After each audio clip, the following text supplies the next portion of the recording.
Talk about gold for a moment here. It's up over 15% in the first quarter. The dollar, meantime, is heading for its worst month since 2023. So markets sending a clear signal. Safe haven demand is shifting, and macro portfolios may need to adjust. Joining us now, Axel Merk, Merk Investment CEO. Axel, it has been a long time since we've seen you, so it's very nice to have you here in the studio. As you know, gold has been sort of the it girl of the markets in the first quarter here, as people are looking for what they perceive to be a safer area. Do you think that that is set to continue here? We've had a lot of banks, for example, raising their price targets. Well, gold is always the thing you're glad you had with hindsight and never quite know where you have it for the future. And when it goes up like this, you got to wonder why. I happen to believe that we have some fundamental structural shifts happening. And we normally talk about monetary and fiscal policy. I actually think it's the executive policy that's driving gold higher. And that's because President Trump wants to have a trade balance in the world. And if you impose that by force, you risk disrupting financial flows. Remember, it's the current account balance that greases the global financial system. And ultimately, one way to think about the US is it's a giant hedge fund. It's like a bank that runs the world. You borrow in US dollars and invest for higher returns overseas. And when you disrupt those flows, something is going to break. Something is not going to happen. Is going to be different.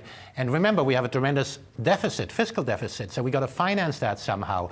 Now, the markets are not saying, "Oh my God, something is falling apart." But I think those buying gold are a little bit concerned that something might happen, and therefore more people are buying gold. It's one of the many reasons I think why the price of gold is heading higher. Axel, do you this fundamental shift, as you describe it, do you think it's a fundamental shift? Do you think it's a dynamic that's well understood by investors?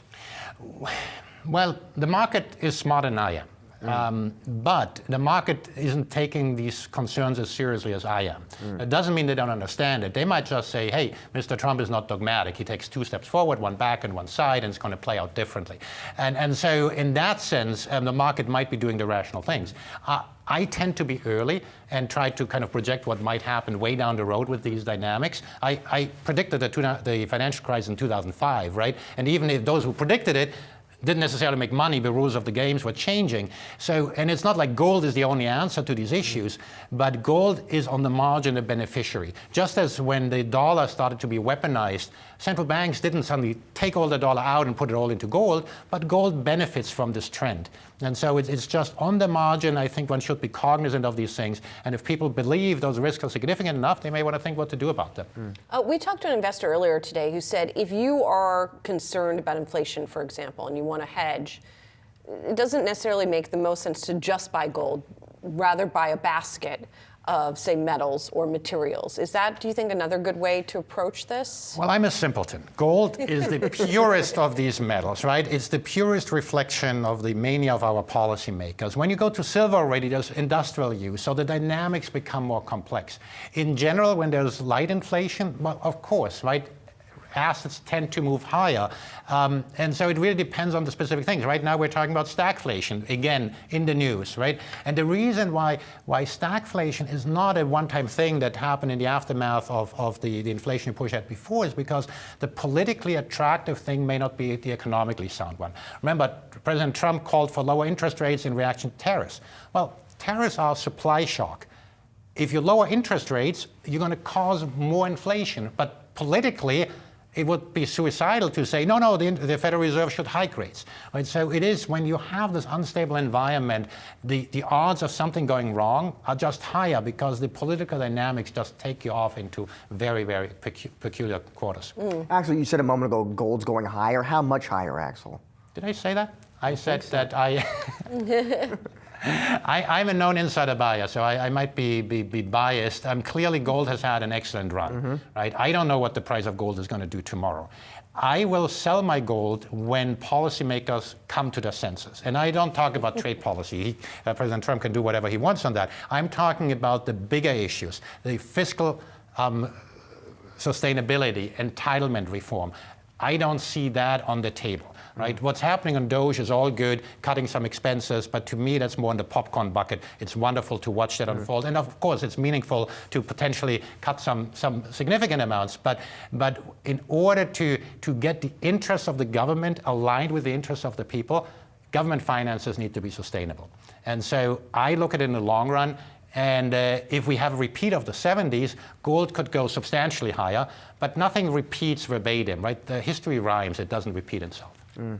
Do you think that the gut dynamics for gold change at all if sanctions on Russia are lifted? Well, they have changed. The price of gold has a 0% correlation to equities. The one thing price of gold is historically correlated to is real interest rates, so long-term real interest rates. Now, people say we have no idea what they actually are, but they are market indicators, and they're really a measure of the confidence in the Fed. And they started breaking down that, and by the way, that the reason why that's correlated to gold is because ultimately gold competes with cash. If in the long run your cash loses value, you hold gold, otherwise why would you hold gold and not get a return on your cash? And so it's in that sense, but that correlation broke down when once the US started weaponizing the dollar. And so at this stage, all bets are off of what exactly it will relate to. The Russian ruble has clearly been one of the biggest beneficiaries of potentially peace breaking out. It's been steadily moving higher again. I think what you're alluding to is geopolitics more broadly, and there my glass half empty view is that what's happened in Ukraine and what's happening in Gaza are really just symptoms of a new era, that the long-term peace we've had since World War II is coming to an end, and those are just symptoms of this new world, where the US is not going to be the global police for, where old dynamics are coming back out. And what that means ultimately, just abstractly speaking, is that the cost of doing business is going higher. Also, that's very expensive. I mean, think about over $1 trillion in spending announced in Europe alone. All that stuff is. And by the way, Madame Lagarde of the ECB says defense spending is an investment in innovation and thus productivity. So she doesn't think it's inflationary, which to me means it will be inflationary. So there are those sort of things, regardless of how exactly Russia is going to play out, that I think the gold investor says, all right, well, maybe I hold on to my gold.